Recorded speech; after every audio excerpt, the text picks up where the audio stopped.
나는 오직 주님의 것입니다. 우리 이 시간 함께 고백하고 선포함으로 나아가기 원합니다. 함께 찬양합시다. 온 땅의 주인 되신 온 땅의 주인 되신 주님이 내 이름 아시며 상한 맘 돌보네. 어둠은 밝히시는 새벽별 방황하는 내 맘 주의 힘 비추시네.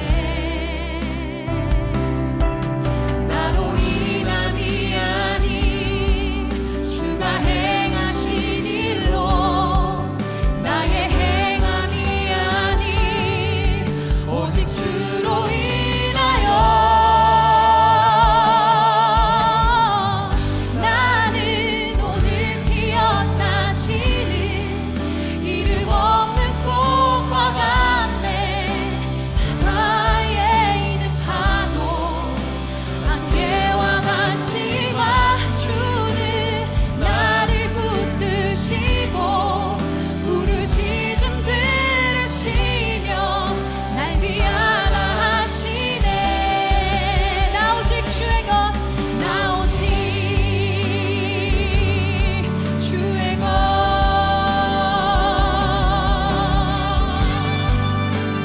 아멘. 주님은 나의 죄를 보시고 주님은 나의 죄를 보시고 사랑의 눈으로 날 일으키시네.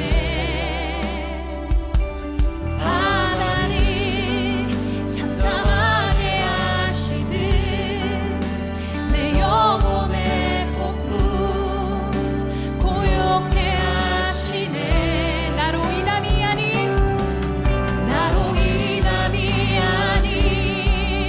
주가 행하신 일로 나의 행함이 아닌 오직 주로 인하여 나는 오늘 피었다 지는 이름 없는 꽃과 같네. 바다에 있는 파도 안개와 같이 맞추는 나를 붙드시고 부르짖음 들으시며 날 위하라 하시네. 나로 인함이 아닌 함께 고백합시다. 나로 인함이 아닌 주가 행하신 일로 나의 행함이 아닌 오직 주로. 다시 한번 나로 인함이 아닌 오직 주가 할렐루야. 나의 행함이 아닌 오직 주로 인하여 나는 오늘 피었다 지는 이름 없는 꽃과 같네. 바다에 있는 파도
신앙의 신비.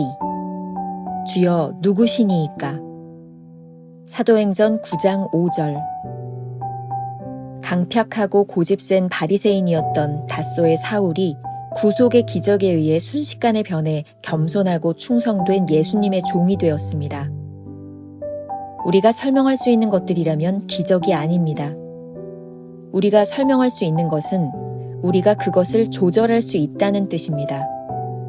따라서 설명을 요구하는 것들은 초자연적인 일들이 아니라 자연스러운 일들입니다. 순종은 자연스러운 일이 아닙니다. 불순종이 반드시 죄악이 되는 것도 아닙니다. 명령하는 자의 우월한 권위가 인정되지 않으면 그에게 순종하는 것은 아무런 도덕적 가치가 없습니다. 어떤 사람이 다른 사람에게 자유한 사람이라면 그 사람에게 순종할 이유가 없습니다. 어떤 사람이 다른 사람을 종으로 만들어 이것을 하라고 명령한다면 그는 다른 사람의 영혼을 파괴하는 것이며 하나님께 옳지 않은 것입니다. 마찬가지로 거룩하신 하나님을 인식하지 않고 아무에게나 순종한다면 그가 순종하는 이유는 그 사람의 종이 되었기 때문입니다. 많은 영혼들이 종교에서 벗어날 때 비로소 하나님께 나아가기 시작합니다. 그 이유는 그 사람의 마음에는 오직 한 주인밖에 없기 때문입니다. 이 주인은 종교가 아니라 예수 그리스도이십니다. 내가 주님을 만나보았을 때 주께 순종하지 않겠습니다 라고 말하면 내게 화가 있습니다. 주님은 내가 순종해야 한다고 결코 주장하지 않으시지만 만일 순종하지 않는다면 나는 내 영혼에 계신 하나님의 아들의 사망 확인서에 서명을 하는 것입니다. 내가 예수 그리스도와 얼굴을 맞대고 섰을 때 순종하지 않겠습니다 라고 말한다고 해도 주께서는 절대로 순종을 강요하지 않으실 것입니다. 그러나 나는 주의 구속의 재창조의 능력으로부터 이탈되고 있는 것입니다. 이는 하나님의 은혜에 무관심하게 되었다는 것인데 만일 내가 빛에 나아가게 된다면 얼마나 참람한 자가 되겠습니까? 만일 내가 빛을 거부하면 내게 화가 임할 것입니다. 김병삼 목사의 매일 만나 365, 오늘은 7월 18일 신앙의 신비라는 제목으로 말씀을 함께 나누어 보겠습니다. 첫 번째 주제, 올바른 순종. 어제는 복음의 능력이 인간의 설득력에 있는 말로 나타나지 않는다는 것을 배웠습니다. 오늘은 믿음의 기적에 대하여 묵상할 텐데 종교적 강요에 의해 하나님을 의지하는 것이 아니라는 것을 배우게 됩니다. 이것을 챔버스는 신앙의 신비라고 말하고 있습니다. 오늘 묵상의 제목에서 신비라는 단어를 사용하고 있는데 전체적인 의미를 이해하는 것이 쉽지 않습니다. 소위 행간을 읽어야 오늘 말씀을 제대로 이해할 수 있을 것 같기도 합니다. 이 주님은 나의 최고봉의 특징 중에 하나는 이 글들을 그의 아내 비리가 짧게 편집해서 묵상 형태로 만들었다는 것이죠. 때때로 우리가 조금 이해하기 쉽지 않은 부분들이 등장합니다. 괜찮습니다. 그리고 그럴 때에는 그 하루의 묵상글 가운데서 우리들에게 주어지는 좋은 단어 한 문장을 얻는 것도 좋을 것 같다는 생각이 듭니다. 오늘 말씀도 조금 쉽지 않은 그런 부분이기도 합니다. 본문 사도행전 9장에는 그 유명한 사도 바울의 회심 사건이 나오고 있습니다.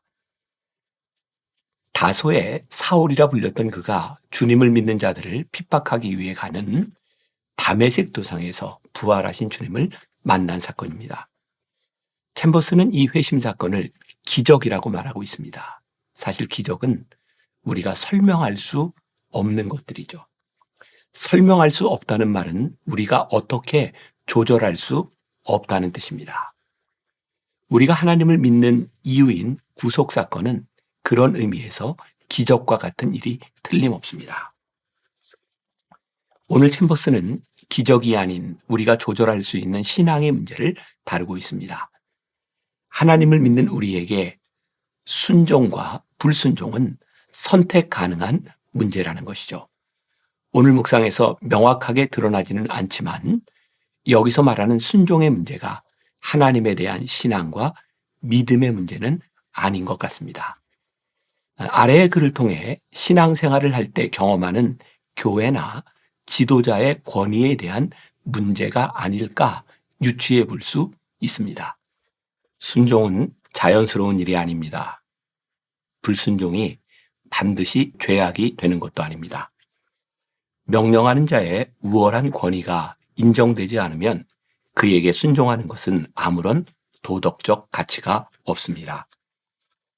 하나님께 하는 순종은 도덕적 가치를 따지는 일이 아닙니다. 단지 순종과 불순종 사이에서 결단해야 하는 문제입니다. 그러나 세상의 권위에 대한 순종은 그것의 도덕적 가치를 따져보아야 합니다. 우리는 종종 신앙생활을 할 때 세상의 조직과 권위에 순종해야 할 근거를 따지지 않는 잘못을 범하곤 합니다.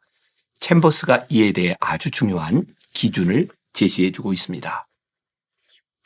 어떤 사람이 다른 사람을 종으로 만들어 이것을 하라고 명령한다면 그는 다른 사람의 영혼을 파괴하는 것이며 하나님께 옳지 않은 것입니다. 마찬가지로 거룩하신 하나님을 인식하지 않고 아무에게나 순종한다면 그가 순종하는 이유는 그 사람의 종이 되었기 때문입니다. 사람의 종이 되느냐 하나님의 종이 되느냐를 고민했던 한 사람의 이야기가 영화로 만들어진 적이 있습니다. 혹시 영화 베켓이라고 하는 것을 들어보셨는지 모르겠습니다. 영국의 왕 헨리 2세의 친구 토머스 베켓의 이야기를 영화로 만든 것이죠. 헨리 2세는 자신의 마음대로 술을 즐기고 여자들과 시간을 보내고 전쟁을 일으키고 세금을 부과하기 위한 절대적인 권력을 원했습니다. 그런 그에게 당시 대주교는 눈의 가시처럼 여겨졌죠. 그래서 헨리 2세는 자신과 함께 술, 여자, 가물을 즐기는 친구 토머스 베킷을 대주교로 임명합니다. 흥미로운 일이 발생합니다. 여기에서 전혀 예상하지 못했던 문제가 일어나는데 음주 가물을 즐기기 위해 대주교를 임명한 토머스가 하나님의 종이 되라는 부르심을 받고 왕이 아닌 하나님을 섬기며 사명을 감당하기로 결심하게 된 것이죠. 헨리 2세는 자신의 친구가 적당히 대주교직을 수행하면서 자신의 뜻을 따르도록 열심히 설득했지만 그는 흔들리지 않습니다. 대주교라는 자신의 직분에 충실했던 토머스는 결국 캔터버리 대성당에서 왕이 보낸 암살자들에게 죽임을 당하고 맙니다. 하나님께 순종하는 사람은 세상의 권위에 대하여 명확한 기준을 가지고 살 수 있습니다. 이 시대의 많은 종교적 비극은 이에 대한 무지에서 출발하는 것이죠. 하나님을 의식하지 않는 순종은 종교적 올가미에 불과하다는 것을 기억해야 합니다. 우리가 기억해야 될 한 줄 노트. 올바른 순종은 하나님을 인식하는 데서 출발합니다. 두 번째 주제, 종교에서 벗어나라. 챔버스 묵상의 중요한 관점 중 하나는 종교와 신앙을 구분하는 것입니다. 종교는 순종을 강요하지만 신앙은 순종을 강요하지 않습니다. 잘 기억하십시오. 종교는 순종을 강요하지만 신앙은 순종을 강요하지 않습니다.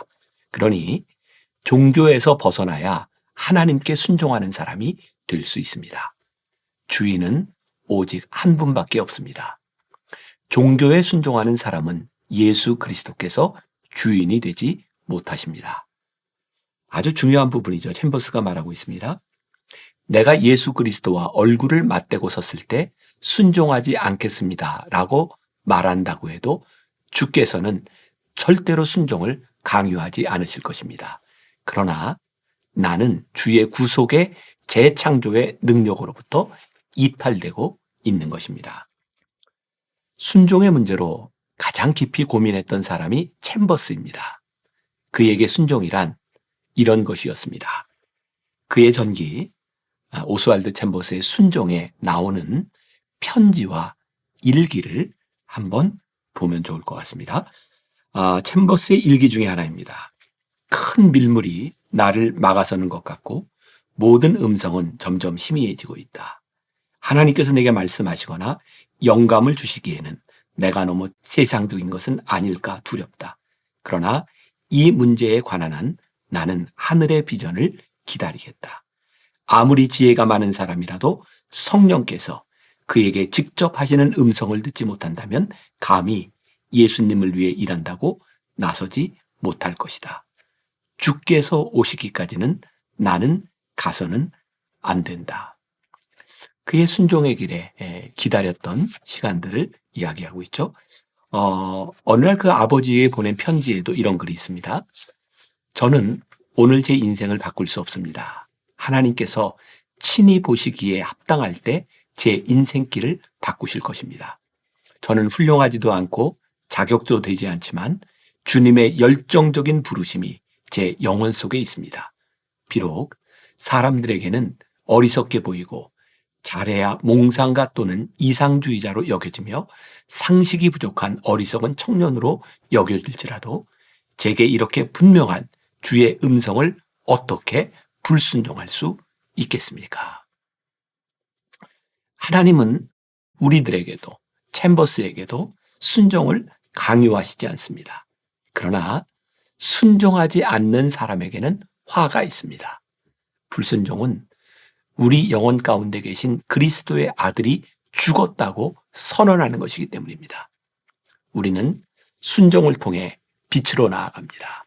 빛을 거부하면 화가 임할 것입니다. 우리는 신앙에서 순종해야 하는 것과 순종하지 말아야 하는 것을 구별할 줄 알아야 합니다.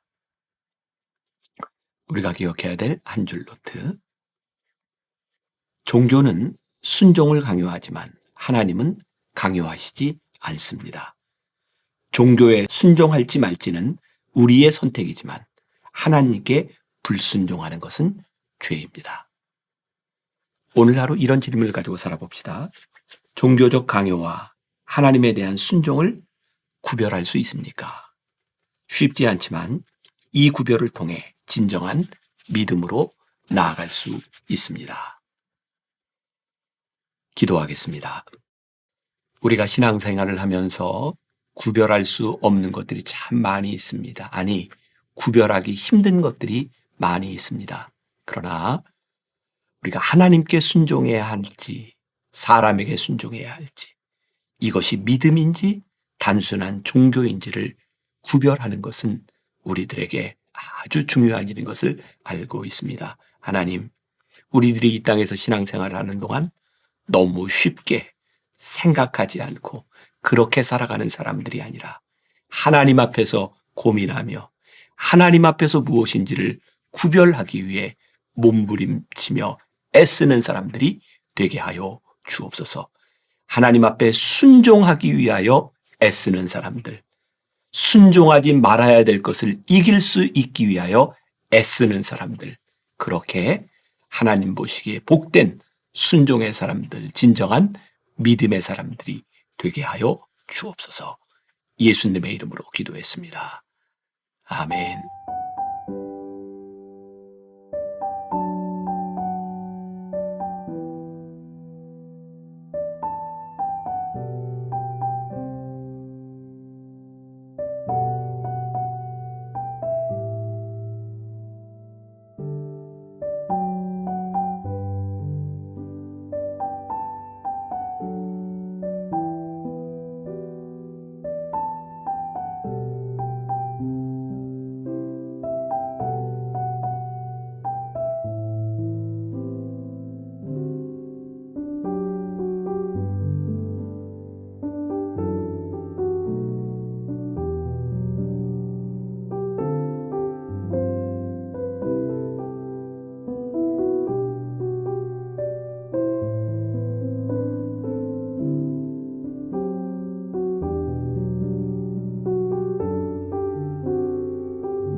주.